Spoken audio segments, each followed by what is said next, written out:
Hello and welcome back. So the All-Star Game is coming up, and that means two things for fantasy. This upcoming week is actually 2 weeks, so if you didn't go and check out the weekly scheduled video for Week 17, go do that because there's a way to maximize your games played using only the ads that you have available.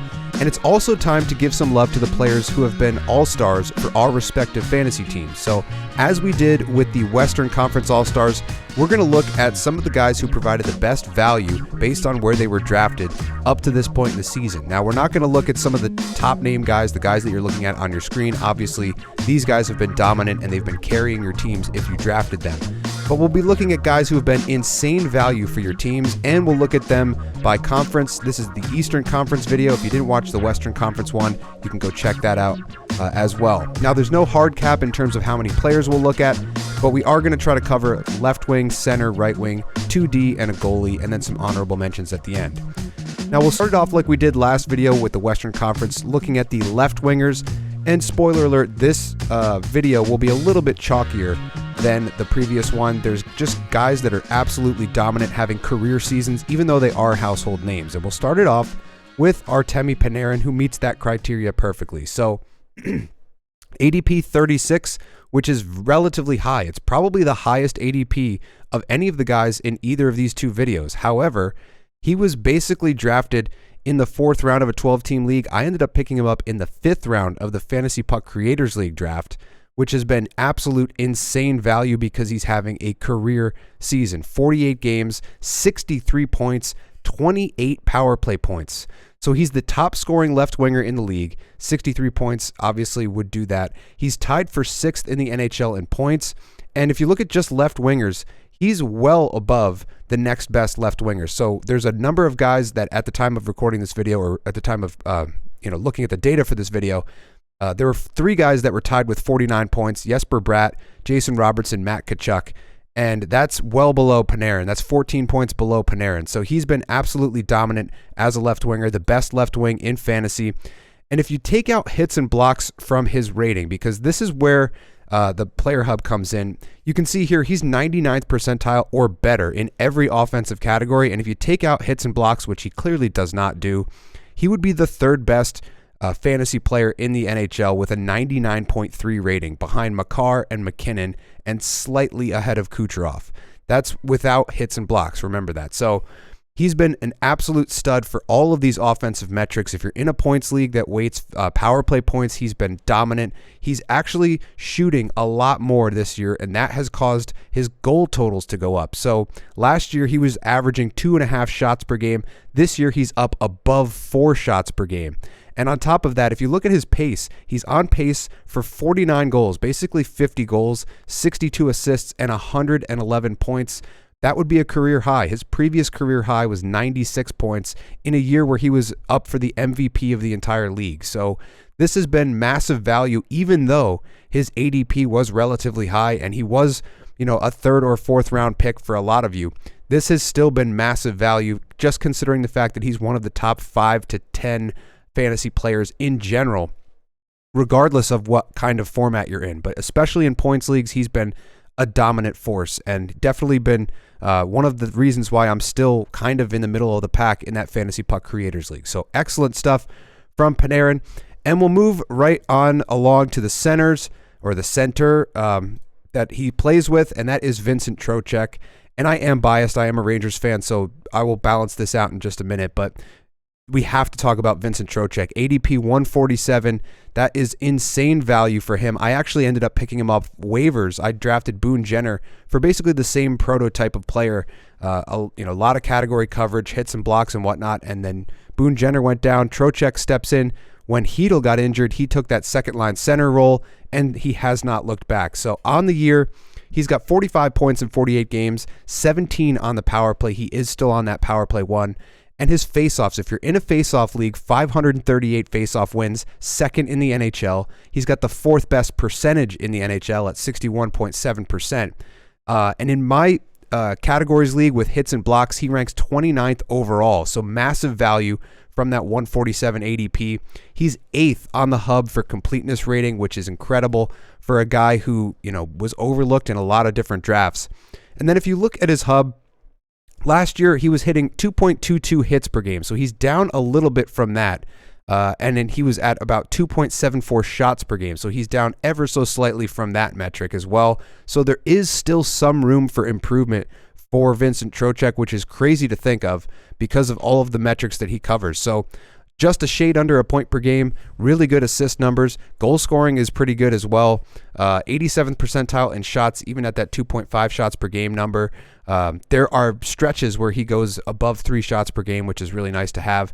His power play numbers are incredible, and everybody on that Rangers power play is going to have good numbers. They are the number 2 power play in the league at the time of recording. The hits are still there, 1.36 hits per game, and just about a block per game as well. So when he's not offensively productive, he's still doing things for your team. And if you're in a face-off league, he's winning draws every game as well. So he's been incredibly productive, has a very high floor, and with that assignment on the second line, his ceiling has gone through the roof, and he's been an incredible player in fantasy this year. So major props to Vincent Trocheck, but I'm going to balance out my Rangers fandom, and we'll look at another center real quick who's also been very dynamic this year, Matt Barzal. So, I'm a Rangers fan. We hate the Islanders, but I have to give props to Barzal. ADP 155. Nobody wanted to touch Barzal in drafts, not just this year, but many other years. He's just not a fantasy player that people like to have. The shot volume is usually not there. The goal scoring is usually not there, but things have changed in the last year and a half, 2 years. 47 games, 50 points, 18 on the power play, 13 goals, 37 assists. So if you look at his numbers, last year, 2.4 shots per game. This year, 2.98 shots per game. That's the big difference with two of these players that we're looking at today, Panarin and Barzal. Their shot volume goes up, and coincidentally, so does their points and their goals. It's not just about scoring goals when you shoot more. You open other possibilities up. So you're a threat to shoot. The goalie has to respect that, and then you can actually slide it back door and get some assists on your side, which he obviously has done. 96th percentile in assists, 92nd in shots, 94th in power play points. So that's been a really nice bright spot for the Islanders. They used to be a defensive team that couldn't score. Now they're a team that can score and can't play defense. So hopefully Patrick Waugh can kind of get the best of both worlds out of them. And on top of all of that, Barzal has been dual eligible this year, so center right wing has been very favorable. Previously, he was just a center, which made him a lot less valuable, but now that you can move him around in your lineup a little bit, he has been a little bit more valuable. And if you look at his numbers, last year, 0.88 points per game. This year, 1.05 points per game. So even an improvement from last year, and last year was an improvement. So he's trending in the right direction, and he's been a really complete fantasy player this year compared to previous seasons. He still doesn't hit or block as much as guys like Trocheck and whatnot, but I did want to feature him here because he is having a career season, and he was largely overlooked in drafts at ADP 155. Now, there is another guy who is dual eligible center right wing who's having a monster year, and you could probably guess who this is. Sam Reinhart. We've featured him in one of the weekly videos, at least, if not a couple of them now. ADP 96. So he was basically an 8th rounder in a 12-team league. He's currently ranked 15th overall in my categories league. He's 7th overall in the Fantasy Puck Creators Points League, which has a more normalized point weighting system. So he's anywhere between top 10 and top 15 in most fantasy leagues right now. He's second in the NHL in goals behind Austin Matthews. 36 goals on the year, 61 points, 23 on the power play. He's on pace for 59 goals, 43 assists, and 104 points. His previous career high was 82, so he's having a monster season. And this is a year when they had some injuries at the beginning of the year. No Montour, no Ekblad. Matt Tkachuk was playing, not to his standards, not great, not bad, but they didn't have the normal cast that they would normally have on that power play, and he was carrying everything. 23 power play points with all of those injuries and missing players is really good, and obviously they're one of the best teams in the league right now, and it's a lot of thanks to Sam Reinhart because he's been driving their offense on a regular basis. There's not many games where he doesn't score. And not only that, he's getting shorthanded goals and power play goals as well. You can see the power play numbers there, but he is getting some shorthanded goals. He's tied for second in the NHL with 4 shorthanded goals on the year to go along with those 23 power play points. So he's been a dominant force both on the power play, shorthanded. He's getting game winners. He's leading the NHL or tied for the league lead with 9 game-winning goals this year. So if you're in a points league that weights power play goals, shorthanded goals, game winners, that's been money in the bank for Sam Reinhart. He's been an incredible player. If we look at his hub, it's obvious 100th percentile in goals, 0.73 goals per game. Really crazy pace right there. 1.27 points per game is really crazy high. The shot volume isn't, despite the fact that he's scoring that many goals. So his shooting percentage is a little bit higher than you would expect. He's not a volume shooter like Pasternak, who's up around 5 shots per game and scoring that many goals. But that is not very relevant because of the fact that he's 96th percentile in power play. He does get some shot blocks along the way. Doesn't hit a lot, but you don't need him to do that because he does pretty much everything else at an elite level. So crazy season from Sam Reinhart. Got to give it up to him. But now we'll turn to a defenseman who we looked at briefly in the Week 17 video. Wanted to give him his due diligence in this video, and that is Noah Dobson. So he was sheltered a little bit when he first came into the NHL. He played an entire season with the Islanders without getting into many games, just kind of like hanging on. I think it was one of the COVID years. He was basically a taxi player. But whatever they did in his development has paid off. ADP 111, and now he's rocketed up the boards. He's 7th among D in power play points right now, 3rd among D in points behind Hughes and Makar. Only 4 defensemen are above a point per game, and it's those 3 plus Hedman. So crazy company that he's keeping right now. He's averaging 26 minutes a game. He's a plus 21, 2 game winners. And then when we look at his hub, it's really complete. So 13th most complete player on the hub, the 5th most complete defenseman, and that's without a lot of hitting. So 2.37 shot blocks per game. Power play numbers are really great. 97th percentile there, 99th in assists, almost an assist per game you can count on him for, 1.06 points per game. He's been really, really nice, especially a power play on a team without the best power play, but you can tell Horvat, Barzell, Dobson, they get their power play numbers up. So he's been benefiting from those guys, but also helping those guys get to those power play numbers. This is a guy that I wouldn't necessarily have looked at drafting. If he was falling to me at 111, I definitely would have looked at it, but didn't necessarily see this coming from him, where he was one of the 4 point per game defensemen in the league right now. So incredible stuff for Noah Dobson. He's been a revelation, but a guy that I did kind of see coming a little bit more so than Dobson is Mike Matheson. So he's been climbing up the boards in terms of completeness over the last couple of years, and I mentioned him in the preseason.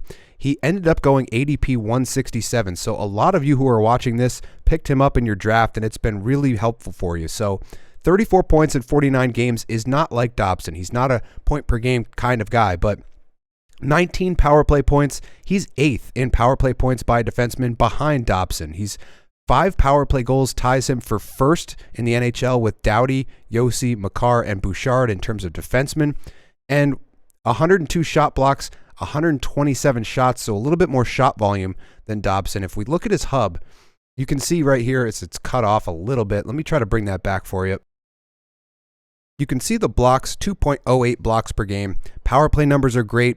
97th percentile there, 97th percentile in shots, 94th in assists, scoring some goals. That's going to help his file here, 0.14 goals per game. The point per game number is significantly lower than Dobson, but that doesn't make him any less valuable in terms of fantasy coverage. He was a little bit behind. Obviously, Dobson is one of the best in the league. I just mentioned he's 13th in the on the player hub at an 86, and Matheson's at an 82, so he's not that far behind. And for a guy who was drafted, what is that, 57, 56 spots below where Dobson went, that's pretty good value for you. So 49 games, 34 points is not the highest that you'll ever see, but you are getting the power play points, you're getting shots, you're getting blocks and assists. So he's covering quite a few categories for you. And this has been going on for a couple of years now. So if you're not on the Matheson train, you should get on board. Maybe send out a trade offer for him because nobody seems to be onto him yet. Up next, we have goaltending, and there was a little bit of not a controversy, but I had a number of options for the Western Conference. I left it up to you guys in a poll that I posted on the Instagram and on the Discord. I did the same type of thing with the Eastern Conference because there was 3 goalies that I was looking at potentially talking about here. and we went with Alex Lyon. So he was completely undrafted, which obviously is going to make him incredible value, especially I'm imagining almost all of you picked him up off the waiver wire. And since then, he's been brilliant. So started to get some starts in mid-November, and from that point on, he's been saving the Detroit Red Wings season. 20 starts, 13 wins, 2.49 goals against, 924 save percentage, and a couple of shutouts. When you compare that to Husso and Reimer, Husso, 17 starts, 9 wins, 3.53 goals against, 893 save percentage. That's basically, Husso was supposed to be the starter. Those are not starter numbers. If you look at Reimer, 11 starts, only 4 wins, 3.22 goals against, 894 save percentage with a shutout. So obviously Alex Lyon has taken the net, and it's basically his to lose at this point. When we look at his hub and his goalie trend, everything looks great. So the trend line going straight up, this was a little bit after he started to get some starts, but basically going up, and then going vertical now to a 70. He's one of the best goaltenders on the goalie hub. And when we look at his hub, 9.6 above expected on a team that's not terrible defensively, but not great defensively. Not getting a ton of volume or games played because he didn't start as the starter. But since he's been there, all of the other numbers are great. So 85th percentile in goals against, 88th in save percentage. Those 2 shutouts are pretty nice to have as well. And then he's getting a bunch of wins for you. So if you're in a points league that weights that a little bit heavier, that's been really nice for you as well. So Alex Lyon coming in and saving the Red Wings season. Some of you out there might have drafted a goalie that you have underperforming. There's a lot of guys in the East that are underperforming, guys like Shesterkin and Sorokin and whatnot. So maybe Alex Lyon came in and saved your fantasy seasons. And lastly, we have some honorable mentions, guys that kind of missed the cut, but I still wanted to mention here anyways. So we'll start it off by looking at Owen Tippett. He's one of those guys I was pretty high on last year. Had him on one of my rosters last year, and mainly good for shots and goals and some hitting. So 1.48 hits per game, 3.63 shots per game, 97th percentile there. He loves to shoot from everywhere. 0.39 goals per game, 93rd percentile there. That's about a 32 goal pace in an 82 game season. Point per game numbers are a little bit low, which is probably what's holding him back from being even more complete than this. He is currently on IR. He should be back relatively shortly, but he's been really nice to own. I believe he's dual eligible in most league formats, but another guy that we have to talk about from the same team is Travis Konechny, and this is a guy that I own in a number of different leagues. Similar type of situation where you're getting good shot volume and excellent goal numbers out of him. 0.44 goals per game is mid 30 goal pace. Plus you're getting 3.32 shots per game. The only problem is Philadelphia's power play has been terrible for most of the season. So you're not getting those power play numbers from Konechny or Tippett for that matter. You're getting fewer hits from Travis Konechny, but he does hit every now and then. So it's not completely irrelevant like blocks are. But one of the things that I've noticed from him is he goes in streaks where he scores pretty much every night, goes for 2-goal games. He scores shorthanded. He scores power play every now and then. So this has been a pretty decent file to own. If he can continue the consistency, he's one of the better right wingers out there that you could find at value. At ADP 124, he definitely has been value for me. Now, we talked about Matt Barzal, but his teammate Bo Horvat, when he came over last year, he was pretty unimpressive.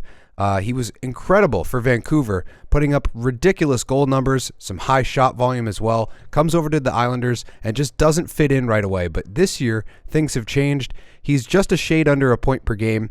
0.42 goals per game is really nice, 91st percentile there. And then he is 3 shots per game, again, back to where he kind of was with Vancouver, and his power play numbers are really nice. So that Islanders power play much better than Philadelphia, obviously. The guys that we've mentioned here, Dobson, Barzal, and Horvat, all pretty good on the power play. And then in terms of shots and blocks, pretty similar, 0.69, 0.63, so nothing crazy there. But he's been really good to own, and a lot of people forgot about him because of that slow ending to the season last year, but he's been pretty valuable for you in fantasy. Now, as we switch to the goaltenders, I wanted to bring up this. This was the poll that I did. I did the same type of thing for the Western Conference. For the Eastern Conference, I wanted to know, which one of these goaltenders do you guys, the people on Instagram and the people in the Discord server, who do you think has been the most valuable in terms of where you drafted them or didn't draft them? and how much value they've provided for you. Alex Lyon won, which is why he was featured here, but there are a couple of other guys that I wanted to touch on. Sergei Bobrovsky is having an incredible season. A guy that I've been very low on over the past number of years, and I've explained why on a number of different occasions, but he hasn't had that dip this year. He's been really good. ADP 75, we'll get into his file in just a minute. And then Tristan Jarry, and over here, Charlie Lindgren was playing really well for a while. It's kind of faded off, and that's why he didn't necessarily make the list.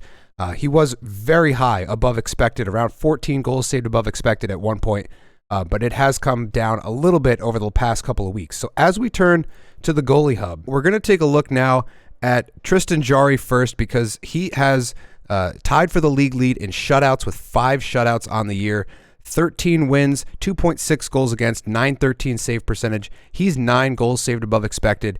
And Pittsburgh hasn't been the defensive team that they used to be a couple of years ago, where they were top 5, but they're also not bad anymore. So 3.1 expected goals against per game is not that bad. And Jarry's been playing pretty well when he's in there. And when he's been healthy, this is pretty much what you can expect from him. He's a top 10 goalie on the goalie hub. And as I mentioned, my main competitor in the THHL has Demko, who was featured in the Western Conference video, and Jarry, and he's basically running just those 2 goalies. So if you can find these guys, you can pretty much run a 2-goalie tandem and pretty much get all the starts that you need and then have that extra forward spot. But I didn't end up getting either of those guys, despite the fact that I had Jarry last year. I just didn't want to risk it with the injury trouble that he had. Basically from the Winter Classic last year onward, he was very difficult to own because he was always in and out of the lineup. Now, speaking of Sergei Bobrovsky, he's been much, much better than I expected him to be. So Sergei Bobrovsky, 3rd on the list here behind Hellebuck and Demko, which is really crazy given everything that's gone on in terms of him just screwing me over a number of different times in fantasy. But he's been very good, and he hasn't had those dips. There's a little bit of a dip here, but pretty much above an 83, which would still put him in the top 5, top 10 for the entire season in the goaltending hub. 23 wins on the year, 2.5 goals against. A .910 save percentage is about what you can expect from him. 2 shutouts, a ton of save volume, despite the fact that they are pretty good defensively, 91st percentile defensively. And then he is 7.3 above expected. So he has been outperforming the shot chances that have been coming his way. And this is not something I expected. I never draft him anymore. Same thing goes for Binnington. Binnington did have a hot start. He's kind of faded a little bit now. So Bobrovsky, there is that risk that he could potentially go through the slump that he did last year. And they ended up having to rely on Alex Lyon, who was the guy that we featured, to save their season and get them into the playoffs, where they obviously went on that run. But right now, Bobrovsky's been getting it done for him. But that's it for the list. That's all for these honorable mentions. That's going to do it for this video. Let me know if you have any other guys from the Eastern Conference that I missed. Tried to put this list together based on ADP, so there were a couple of guys who were obviously playing really well. Carter Verhaeghe, a couple of other guys in that same vein, Jake Gensel, but they were drafted pretty much where they are right now in terms of the standings. So let me know if I missed anybody in the comments below. And as always, I'll see you in the next one.